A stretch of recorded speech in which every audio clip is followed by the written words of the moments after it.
Alright, Khan. Shalom, shalom, Israel, shalom to the Torah tribes of Yasha Allah, giving the course. All honor, glory, and praise unto Yahweh, Bahashem, Mahashiach, Malaki Havashah. That's all praises, honor, glorification unto the Most High God, Yahweh. In the name of His only begotten Son, Yahweh Shah, this is brother Yasha Allah coming back, y'all, with yet another video through the Spirit and power of Yahweh, Bahashem, Mahashiach, Havashah. Alright, and as you can see, this is going into basically just the shepherds, right? The shepherds of the Most High, and basically just touching on that, right, with the Spirit. So I'm gonna kick it off with 1 Peter, right, chapter 5. I'm gonna kick it off 1 Peter chapter 5 and verse number 4. I'm gonna start at verse 3. It says, "Not as being lords over God's heritage, but being examples to the flock." So those of us that's been called in this truth, those that have been called to be teachers, apostles, bishops, deacons, captains, you know what I'm saying, leaders of congregations, etc., etc., they have been called to be shepherds, right, of the flock. Who's the flock? The flock is talking about the nation of Israel, right? Because when you read verse 4, it says, "And when the chief shepherd shall appear, ye shall receive a crown of glory that fadeth not away." Because you have many shepherds, right? You have many shepherds. But the chief shepherd is talking about Mahashiach Yahweh Shah. That is the chief shepherd, right? You have the chief shepherd, but you also have lesser shepherds who is going into what? Going into the men of the Lord, right? That is set up to be leaders of the nation of Israel in these last days, right? So let's get a precept on that too. All right, let's go to 2nd Ezra. All right, let's go to 2nd Ezra chapter 6. Okay.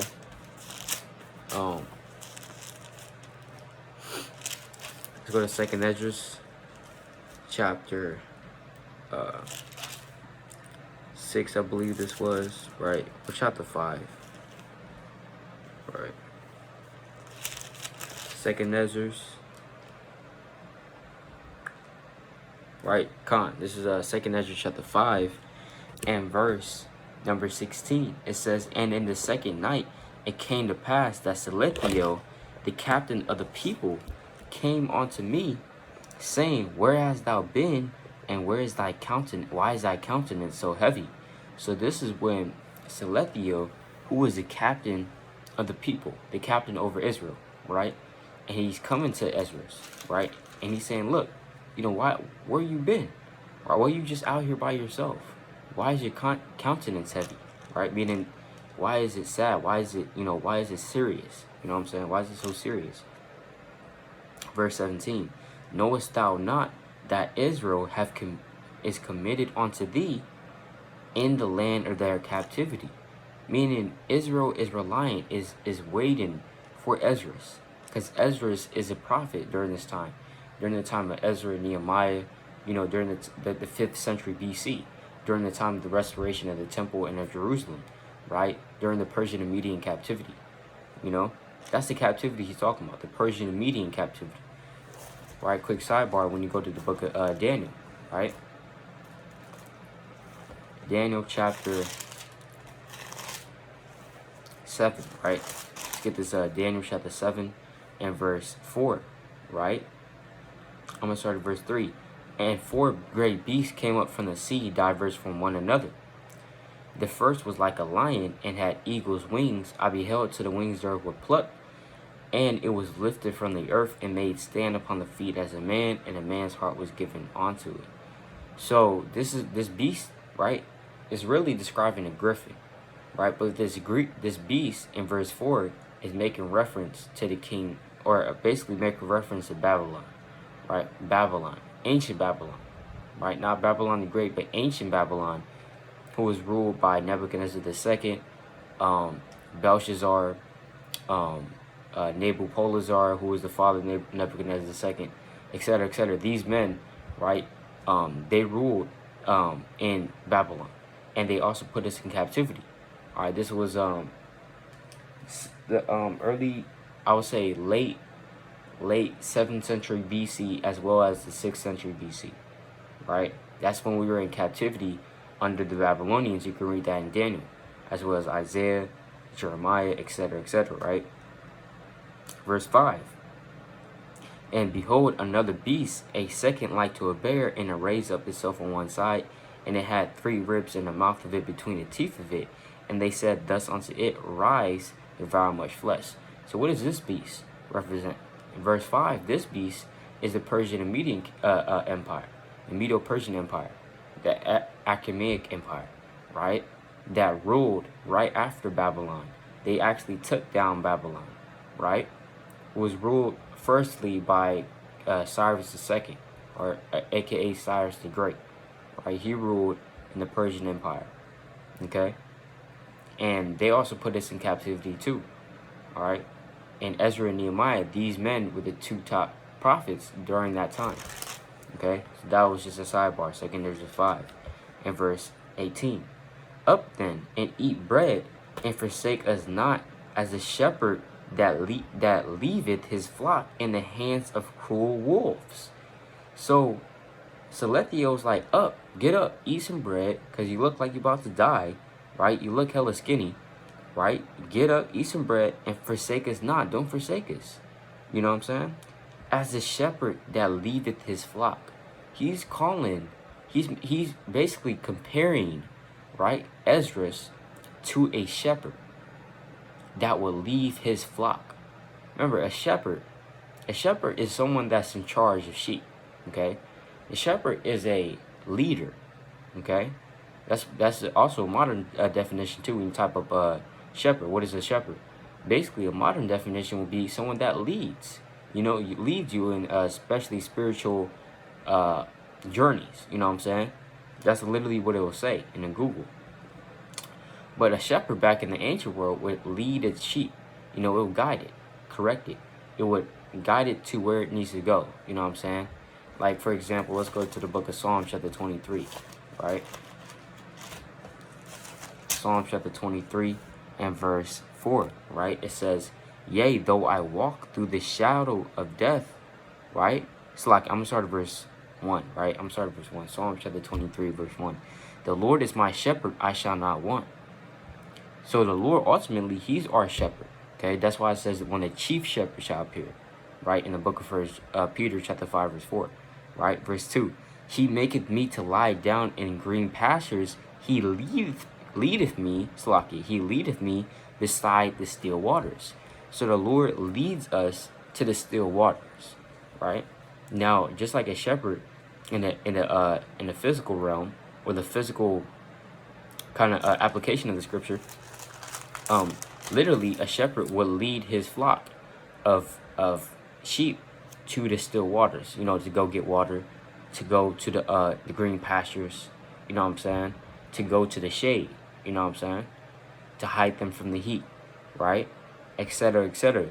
That's literally what a shepherd would do, lead them to the food, lead them into the gate, etc., etc., leading them, because sheep, the sheep are docile, they're going to do as you say, right? You get out that rod, you get out that staff, you tell them what to do, they're going to do it, you know what I'm saying? And basically they're just followers, right? Sheep are followers. They're following their shepherd, right? So on a deeper level, on a spiritual application, Yahweh Shah is our ultimate shepherd. But Yahweh Shah has set up lesser shepherds than him to lead his flock. Because guess what? The nation of Israel, there's billions and billions of Israelites, all right? And even though Yahweh Shah is that top shepherd, guess what? Yahweh Shah isn't physically here, right? Let's get that in the book of Luke. Okay? Yahweh Shah, he's not physically here right now. So who's going to lead the flock, right? Who is it? Who's it going to be? It's going to be the shepherds that the Most High set up, right? Let's get this in the book of Luke, chapter 17. This is the book of Luke. It's like not 17, 19, right? Let's go to Luke chapter 10. It's like 19 and verse 12. He said, therefore, a certain noble man went into a far country to receive for himself a kingdom and to return. And he called his 10 servants and delivered them 10 pounds and said unto them, occupy till I come. You see that? So the Lord said, occupy till I come. He said that to his servants, right? So his servants ultimately are the same thing as the shepherds, right? They're doing the Lord's work. They're servants. You see that? Shepherds. So the Lord said, look, to them, he said, occupy till I come. You know, do this work until I come back, right? I want everything straight out. I want the sheep in order. You know what I'm saying? I want them to be here. I want them to be there, etc., etc., right? That's the Lord. He put that job upon us because the Lord is literally not right. He's literally not here right now. You know, he put shepherds upon the earth, which are the men of the Lord, to lead the flock, to lead the nation of Israel to the kingdom, ultimately, right? Through the spirit and power of Yahweh Bashem Abishah, of course. That's why the Lord said, and for example, Paul, he's a shepherd, you know what I'm saying? He was leading the flock. He literally set up churches, you know what I'm saying? The Ephesians, Galatians, right? The Philippians. He set up churches, right? And was telling them what to do and was giving them spiritual guidance, right? Let's go to 1 Corinthians chapter 11 and verse 1. Be followers of me, even as I also am a Mahashiach. So you want to make sure that your shepherd, right, that's basically leading you, giving you that spiritual guidance to the kingdom, right? And ultimately it's up to you too, right? That's what the Lord said, also work out your own salvation with fear and trembling, right? It's ultimately up to you to follow that shepherd, right? But on another level, the Lord, or like Paul, he's saying, be ye followers of me, even as I also am a Mashiach. So Paul, he was like, look, be a follower of me, right? Because I'm a shepherd, right? Even though he didn't say that, like, you know, ultimately, yes, Paul was a shepherd, right? He said, look, be a follower of me because I'm following Yahweh Shah. I'm following the chief shepherd, you know? And of course, Yahweh Shah, he's going to lead you to the kingdom. He's going to lead you in that straight, narrow way, right? So, Khan, let me go back to this in 2nd Ezra, right? This book is 2nd Ezra, chapter 5, right? 2nd Ezra, chapter 5, and verse number 18. Up then and eat bread, and forsake us not as the shepherd that leaveth his flock in the hands of cruel wolves. You see that? Why? Because Ezra, you know, he wasn't really dealing with Israel right now in this chapter, right? And then the chapters after. He was really just out in a field, you know, literally in the wilderness with him and just the Lord, you know, an angel. You know what I'm saying? And he was literally isolating himself and seeking intermeddling with all types of wisdom, right? Like it says in the book of Proverbs, right? Let's get that Proverbs, right? Verse chapter 18, verse 1. It says, through desire a man having separated himself seeketh and intermediate with all wisdom. You see that? So he separated himself from the flock, you know, and he was basically seeking wisdom and knowledge and understanding from the Most High God, right? Okay, calm, right? But the point I really want to touch on is Salethiel saying to Ezra that, look, you're a shepherd that's leaving his flock. You know what I'm saying? So what does that make us? Because Ezra's, he's back on the earth right now, right? He's back on the earth through regeneration. He's back on the earth, being a prophet. You know what I'm saying? So what does that make us? The men of the Lord, that the men that the Lord is raising up in these last days. That means we're also shepherds too on the spiritual level. We're not saying we're the elect. We're not saying that, you know, we're so-and-so back on the earth, etc., etc. No. But we are saying that the Lord has raised up spiritual shepherds on the right-hand side to lead his people to the kingdom, right? Because Israel is a flock of sheep. Let's get that. Let's go to Jeremiah 50 and 6. This book is Jeremiah chapter 50, verse 6. My people have been lost sheep. Their shepherds have caused them to go astray. Because you have shepherds on the left-hand side. Who are the shepherds on the left-hand side? What's his name, right? T.D. Jakes, Creflo Dollar, Joel Osteen, you know what I'm saying? All these men damn Obama, right?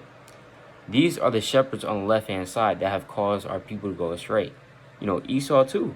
Esau has been a shepherd for the nation of Israel, but on the left-hand side, leading us to the path of destruction, right? Leading us off a cliff, you know, if you have ears to hear. Those are the shepherds on the left-hand side. But it says, my people have been lost sheep. We've been lost sheep. You know, our people have been lost sheep, right? So literally the Lord personifies, or basically compares his people, which is the nation of Israel, to sheep. Okay, but lost sheep. Guess what? Lost sheep, guess what they need? They need a shepherd to lead them right on the right track, because sheep can easily get misguided. You know what I'm saying? They're docile. They're not very intelligent. You know what I'm saying? So they need that shepherd to lead them into the way that they should go. Right? My people have been lost sheep. Their shepherds have caused them to go astray. They have turned them away on the mountains. They have gone from mountain to hill. They have forgotten their resting place. Right? Let's go to Psalms. Not Psalms. Let's go to Jeremiah 23.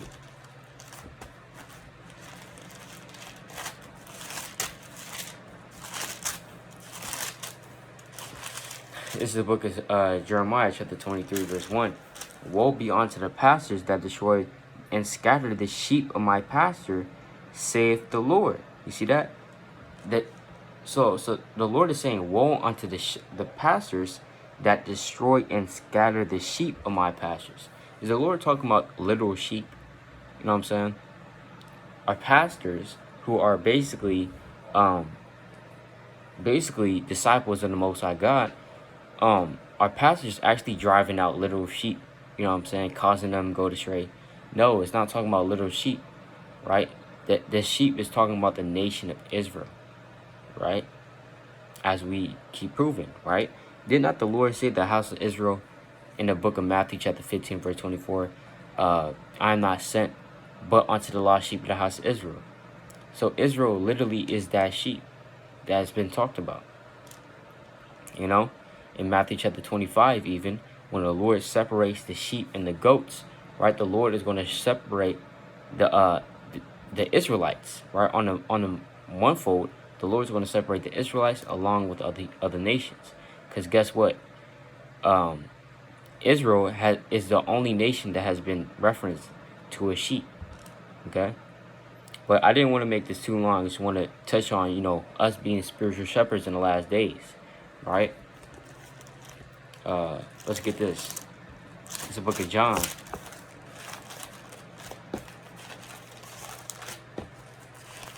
Right? Let's go to John chapter 10 and verse number 1. Verily, verily, I say unto you, he that entereth not by the door into the sheepfold, but climbeth up some other way, the same is a thief and a robber. You see that? So we have to slot verse 2. But he that entereth in by the door is the shepherd of the sheep. So we have to go through the door, which is Yahweh Shah. Right? If we want to be shepherds, we have to make sure that we're going through the door to mess with the sheep. Right? Meaning we have to go through Yahweh Shah. We have to make sure that we are following the Lord, that we are, you know, being a good, having sound doctrine. We have to make sure that we're doing what we're supposed to be doing, so that we can be that good shepherd unto the house of Israel. Well, with that, I'd like to give all honor and glory and praise unto Yahweh Bashma Mashak Abashah. Lord willing, this was edifying. Shalom.